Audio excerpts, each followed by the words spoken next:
문재인 전 대통령은 줄곧 김정은 위원장의 비핵화 의지가 분명하다고 강조를 해왔습니다. 과거 발언들도 먼저 들어보시죠.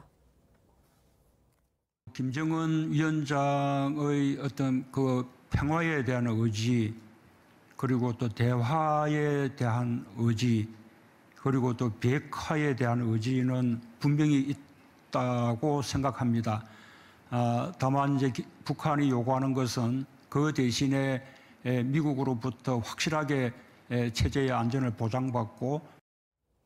자, 들으신 것처럼 문재인 전 대통령은 김정은 위원장을 두둔하고 있는 것처럼 보입니다. 자, 하지만 이 볼턴 전 보좌관 또 미국의 폼페이오 전 장관은 좀 다르게 회고하고 있잖아요. 이렇게 똑같은 사안을 놓고 의견 차이가 있는 거. 이거 왜 그럴까요? 자, 김정은이 핵무기에 대한 어떤 여러 가지 이 철폐에 대한 의지가 있다는 것은 히틀러가 유럽 침공하지 않겠다는 의지가 있다는 것과 똑같은 이야기로 비춰질 수 있습니다. 네. 자, 세상에요. 어떤 국가의 지도자는 자기 국가의 전략이 있습니다. 당연히 거짓말도 하고 숨기고 있죠. 푸틴이 그럼 우크라이나 공격 안 한다는 거 그거 믿을 수 있겠습니까? 국가적 어떤 현실에 따라서는 이루어질 수 있는 거 아니에요? 마찬가지죠.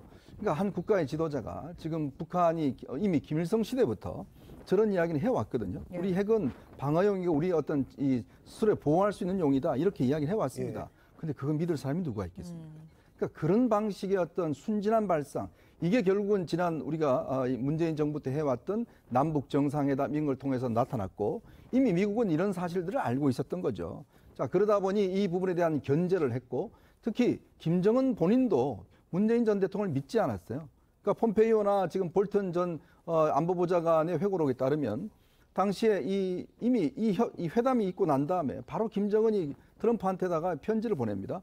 우리 저 문재인하고는 하지 말고 우리 둘이 합시다. 저는 믿지 못합니다. 라는 편지를 보냈다는 게 다 증거로 남아 있어요. 네. 자, 그리고 나중에 트럼프 대통령이 갑자기 한국을 방문했을 때 문재인 대통령이 제발 좀 끼워달라고 했지만 결국은 당시에 보면 트럼프 대통령이 반대를 많이 했잖아요. 네. 우리는 그냥 둘이서 이야기하겠다라고 이야기를 했지 않습니까? 네. 그리고 또 특히 이 회고록에서 보면 당시에 이제 이 미국이 왜 이 회담을 틀어졌다는 걸 보면 한국이, 즉 문재인 전 대통령이 너무 양보를 많이 하려고 했다. 자, 이런 것 때문에 미국이 견제를 했다는 이야기가 있습니다. 자, 그렇다면 국가의 운명이 걸린 문제입니다. 그런데 그거를 단순히 그 말의 진정성만 믿고 한다? 그거야말로 정말 순진한 발상이지 않겠습니까? 그렇게 되면 국가가 어떻게 되겠습니까? 그럼에도 불구하고 지금까지도 저렇게 의지가 있었다라고 이야기를 한다는 것 자체가 얼마나 국제관계를 정말 순진하게 바라봤는지에 대한 저는 증거라고 생각이 듭니다.